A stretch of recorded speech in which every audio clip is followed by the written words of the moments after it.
saludamos a esta hora a Iván Arenas, reconocido analista político, especialista en gestión y conflictividad social, columnista en el diario Perú 21, en el portal Opinión El Montonero. Iván, qué gusto saludarte, buen día, como siempre, muy amable, ¿cómo estás? No, muchas gracias a ti, muchas gracias, José.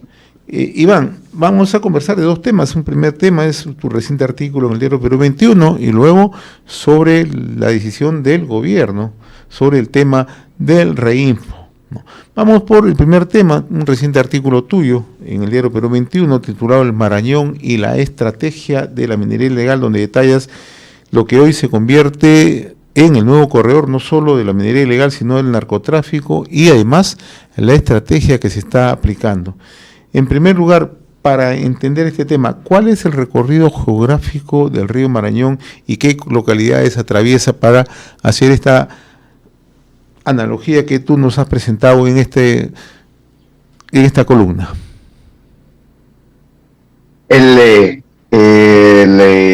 Buenos días. El río Marañón empieza de los Andes peruanos y se va hasta Loreto. Es uno de los ríos que desembocan tributarios del Amazonas.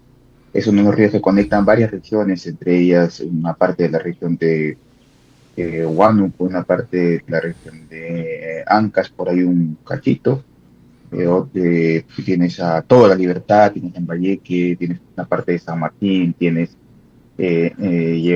vas a Cajamarca, llega hasta Amazonas, Loreto. Entonces es un río grande, es un río por el que de alguna otra manera están varios provincias o distritos que serían parte de un corredor.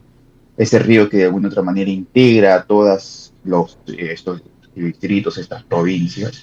Patás, de hecho, está, digamos, el río Marañón está a las faldas de Patás. Huamachuco, Santiago de Chuco, todos ellos se conectan a través del río Marañón, que como te digo, llega a Cajamarca. Por toda la zona del río Marañón siempre vas a encontrar dos cosas. Vas a encontrar narcotráfico, o vas a encontrar minería ilegal, ¿no? Minería ilegal vas a encontrar desde la Sierra Liberteña hasta Condorcanqui, hasta el río Nieva, que es uno de los tributarios del río Marañón. Vas a encontrarte San Ignacio, donde hay un boom de la minería informal, ilegal. En fin, vas a encontrarte por toda la zona de la Sierra Liberteña. Entonces tenemos un río que, como te digo, es un río, digamos, de corredor que integra lo que se llama la minería ilegal informal. Y por otro lado tienes el narcotráfico que viene de Tocache, que viene de Huánuco, de San Martín, Huacachucro en Huánuco, y luego se dirige todo el río Marañón y finalmente llega a terminar en Cajabamba o llega a terminar en San Ignacio.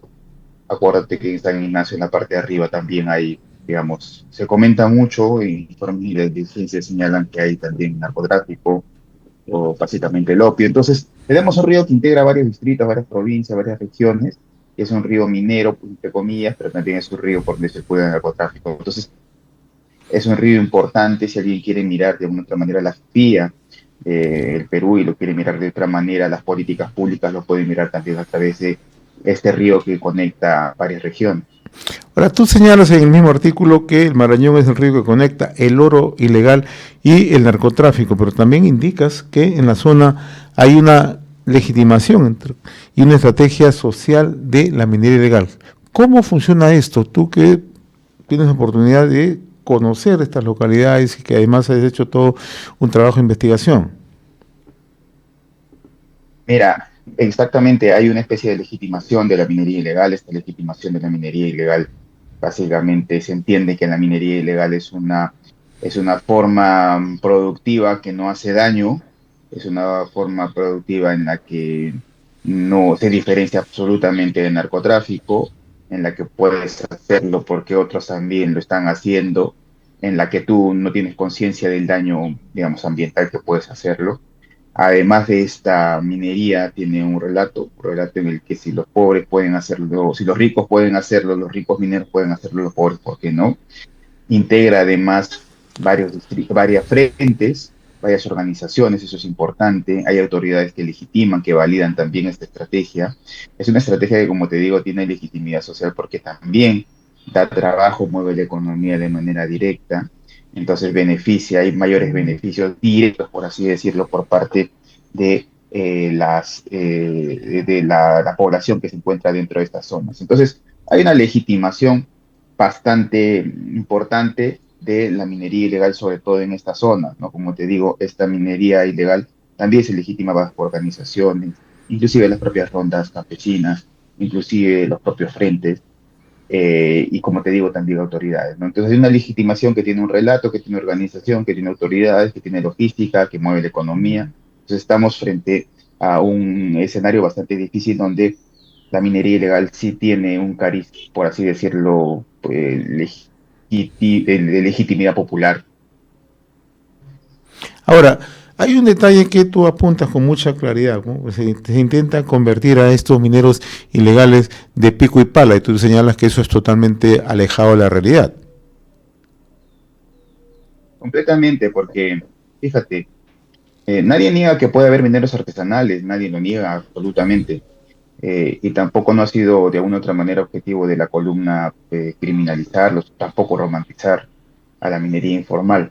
Pero lo que sí podemos decir es que una minería de pico y pala no es rentable. Y no es rentable en medida de que la minería necesita básicamente de inversión. Cuando tú estás hablando de un socavón de los 450 bocaminas que existen y que tienen varios kilómetros de socavones, solamente para hacerte una idea, está cerca el metro cuadrado para minar un socavón está $800, aproximadamente un poquito más ahora a los precios de hoy, pero está aproximadamente en $800. Multiplica $800 por 3 o 4 o 5 kilómetros que se necesitan para poder llegar a una veta. Entonces, decir que hay minería de pico y pala, decir que hay minería que es una minería, por así decirlo, que sobrevive y que de alguna otra manera es una poco rentable y que hay comunidades que luchan por el día a día y por eso hacen minería, no es absolutamente cierto, ¿no? Como te digo, no es cierto porque primero implica muchísima inversión, muchísima logística, muchísimo trabajo, pero implica además que debas de tener un negocio que te sea suficientemente capaz para que te prodiga rentabilidad, de lo contrario no lo puedes hacer. Ahora, la zona de Patás específicamente es una zona de gran batolito de Patás, es una zona en la que hay varias, de alguna otra manera, cientos de mineros artesanales, que como te digo, no son precisamente de pico y pala. Este es el gran relato que nos intentan decir, pero en realidad son gente que de alguna otra manera invierte. Y está bien, lo que pasa es que están invirtiendo sobre posesiones ajenas. Es bastante preocupante el tema. Permíteme abordar otro tema, Iván, y es que ayer el Ejecutivo aprobó el reglamento de la ley que establece la rectoría y la ampliación del plazo de proceso de formalización minera de minería integral, conocido como REINFO, ¿no? ¿Cuál es tu opinión? Esto ya empezó a generar puntos de vista, opiniones encontradas. Mi opinión es que el ministro Montero, el ministro de Energía y Minas, dijo en una ocasión que no iba a existir y que no existía algo así como llamado registro integral de formalización, es decir, REINFO, como hereditario, ¿no? Tampoco por el hecho de sucesión, lo que hemos visto, inclusive el propio ministro dio algunas explicaciones absolutamente coherentes, como el tema de que un derecho administrativo no puede ser convertirse en un derecho de propiedad, un trámite administrativo, perdón, como que tampoco podríamos, si los reinfos no se pueden manejar por sucesión, porque básicamente lo hacen empresas o lo hacen organizaciones o una persona jurídica, y tú no puedes heredar ni suceder ningún trámite administrativo, lo que tienes que hacer es una posesión, una labor, en fin, una concesión, pero no puedes de alguna otra manera suceder o heredar un trámite administrativo. Entonces, lo que se está haciendo ahora es justamente eso, heredar un trámite administrativo. Y eso de alguna otra manera cae muy mal, no solamente porque el ministro ahora con esa decisión de alguna otra manera se dice, sino además cae mal porque estamos en un momento en el que se está debatiendo la ley MAPE, se está debatiendo esta ley de alguna otra manera en la Comisión de Energía y Minas, una ley que está integrando diferentes ópticas, diferentes maneras de ver, pero además perpetúa el reinfo en la práctica. Y tú lo que quieres es eliminar el reinfo, y eliminar el reinfo lo que quieres no solamente, digamos, son también los mineros, propios mineros informales o artesanales o en vías de formalización, quienes también quieren eliminar el reinfo, ellos siempre lo han dicho. Pero ahora con esto lo que hace es extender la vida del reinfo y no se sabe hasta cuándo. El problema es que si no hay ley, va a haber reinfo y aparentemente va a haber un reinfo a perpetuidad. Entonces, estamos ante una sorpresa desagradable, pero además ante la posibilidad de que, como te digo, el reinfo se perpetúe gracias a esta reglamentación, que esta reglamentación tenía 6 meses, ya antes de terminar se la ha reglamentado esta ley, que salió en diciembre, y corre el riesgo de continuar la ley, digamos, en medida de que tengan el objetivo de perpetuar el reinfo. Ahora, hay quienes señalan que, y naturalmente generando una opinión respecto a esta reglamentación, que puede convertirse este en un documento hereditario que puede pasar de padres a hijos. Sí, sí, sí, completamente. Es más, lo dice la propia reglamentación. Este trámite administrativo puede pasar, puede suceder, si tú le puedes dejar a la persona que tú quieras conveniente, tu familia, tu hijo, etcétera. Entonces, lo que se ha convertido, y en la práctica se convierte, es que un derecho de propiedad, ahora, un trámite administrativo ahora es tomado como un derecho de propiedad. Entonces, eso también tiene visos de ilegalidad, de inconstitucionalidad, porque no hay ninguna norma que acredite que un trámite administrativo deba convertirse justamente en eso. Entonces, estamos ante una situación bastante, como te digo, difícil, porque además de eso, eh, corremos el riesgo de que este reinfo se vuelva hereditario, pero además este reinfo, como se vuelve hereditario, se vuelve un trámite de apertura. Entonces, que no cerramos el reinfo, resulta que no hay fiscalización, y resulta además que no hay ley MAPE. Entonces, estamos, como te digo, ante una situación muy difícil, en medida de que lo que se quería era formalizar y ahora no tenemos eso. Esto para nada permite un trabajo más efectivo contra la ilegalidad, muy por el contrario. Claro, en efecto, porque aquí hay que puntualizar bien este tema, porque mira, el minero informal, si bien es, digamos, distinto al minero ilegal, pero el minero informal se vuelve minero ilegal cuando invade concesiones, ¿ya? Entonces, el minero que invade concesiones, pero tenga reinfo, ese minero está protegido. Entonces, aquí el problema es que hay un registro que de alguna otra manera lo blinda a este minero. Entonces, el reinfo permite que se camufle la minería ilegal dentro de la minería informal. Y como te digo, lo que se necesita es en realidad es una ley, la ley MAPE, pero la ley MAPE se necesita consensuada, una ley MAPE se necesita absolutamente técnica, y lo que se está haciendo la ley MAPE con los 5 proyectos que existen es ideologizar la ley MAPE, porque se están poniendo temas como que existe minería ancestral, nadie sabe absolutamente qué sería eso. Se dice que en Patas habría minería ancestral, no hay ninguna garantía, no hay ni por historia que en Patas exista minería ancestral, entre comillas. Entonces, lo que en realidad se quiere es legitimar lo que se llama la toma de concesiones ociosas, que comunidades indígenas habrían hecho minería ancestral antes de la fundación de la República, y que evidentemente la fundación de la República les ha dado unos terceros que no tienen nada que ver allí, y por eso es legítimo que estas comunidades indígenas, esos pueblos originarios, tomen las concesiones. Entonces, lo que se quiere hacer básicamente es legitimar la toma de concesiones. Y es un tema muy peligroso, ¿no? Porque eliminaría la minería, y básicamente el país es un país minero. Ahora, ¿qué puede ocurrir en el escenario que el Congreso no aprueba la ley MAPE? Esto da pie a que le obliga al Ejecutivo a ampliar automáticamente el reinfo. Yo creo que el Ejecutivo va a ampliar el REIN. Me parece que va a ampliar, porque ya tiene esta ley, ya tiene este decreto, la ley, y ya tiene la ley, tiene ya reglamentación a través de este decreto supremo. Me parece que van a extenderlo por los próximos 6 meses más. Me parece que van a extenderlo el próximo año más. Además, ya no hay con esta reglamentación ningún aliciente para una nueva ley.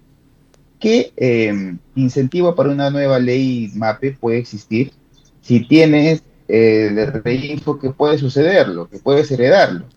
Entonces, no hay ninguna, absolutamente ninguna incentivo o aliciente para que el propio Congreso, la Comisión o el propio gobierno inclusive debate una ley MAPE, o inclusive ya promulguen la ley MAPE, ¿no? Con esto ya no hay ningún aliciente, y tampoco hay un aliciente para los mineros en vías de formalización que quieren formalizarse. ¿Para qué voy a querer formalizarme si mi trámite puede ser perpetuo? Es decir, si yo puedo estar en trámite de reinfo, pero puede ser perpetuo, eso no hay ningún aliciente, no hay ningún incentivo, es absolutamente dramático. Iván, este reglamento abre una oportunidad de perpetuar el reinfo, así de Sí, sencillo. sí, claro, claro, exactamente, exactamente. Este documento lo que hace perpetúa el reinfo, lo perpetúa porque, como te digo, hay derecho de sucesión, pero hay derecho de sucesión, derecho de heredar, pero además de eso, como te digo, no hay ningún aliciente, absolutamente ninguno, Este es ninguno, ninguno para que te formalices. un retroceso abierto.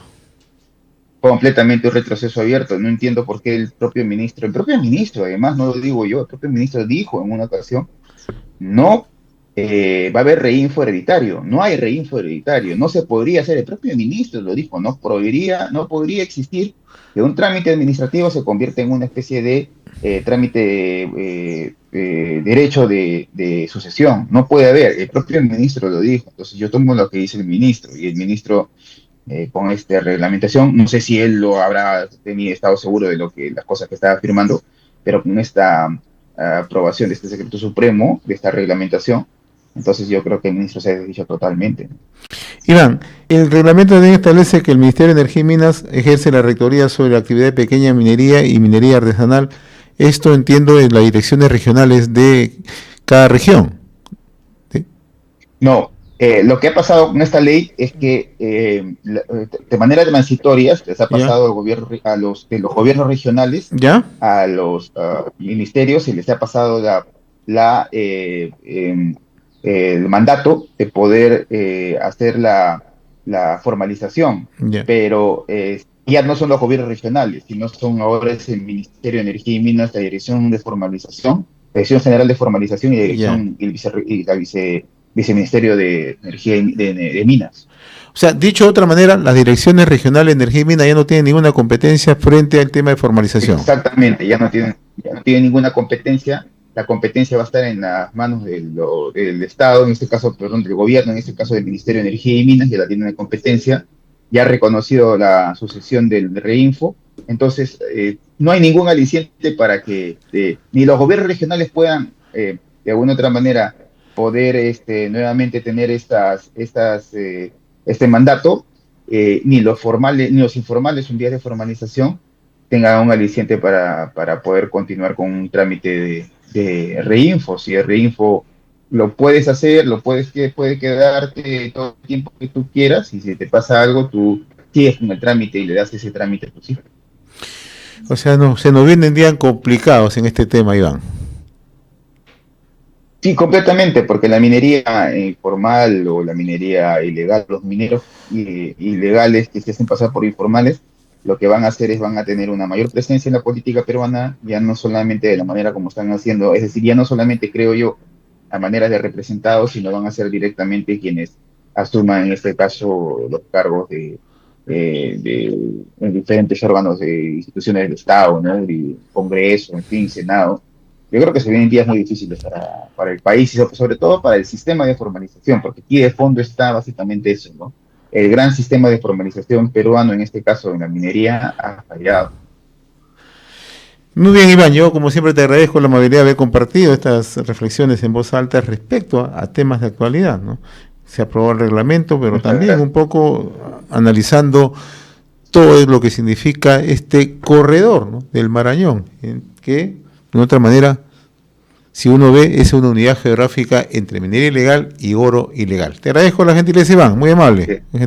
Gracias. Ahora, muchas gracias. Gracias. Conversamos con Iván Arenas, ¿no?, analista político, él es columnista tanto en el diario Perú 21 como en el diario El Montonero.